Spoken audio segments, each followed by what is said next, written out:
Bie versioni i parë detajet të reja për ndarjen nga jeta të Shpat Kasapit.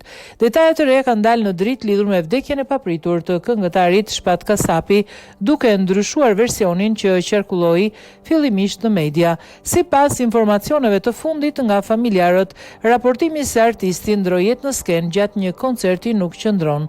E vërteta është se Shpati ndodhej në Itali me familjen për një kontroll mjekësor të djalit të tyre dhe jo për performancë muzikore.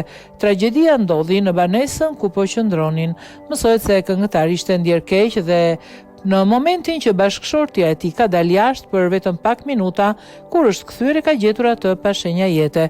Shkaku dyshohet të jetë një arrest kardiak fatal, pavarësisht se më herët ai kishte pasur vetëm shqetësime të vogla me zemrën. Kjo ngjarje bëhet edhe më e dhimbshme nga fakti se historia po përsëritet. Raportohet se edhe babai i Shpatit ishte ndar nga jeta, saktësisht në të njëjtën moshë, 40 vjeç, dhe nga e njëjta arsye duke vulosur një fat tragjik për familjen Kasapi.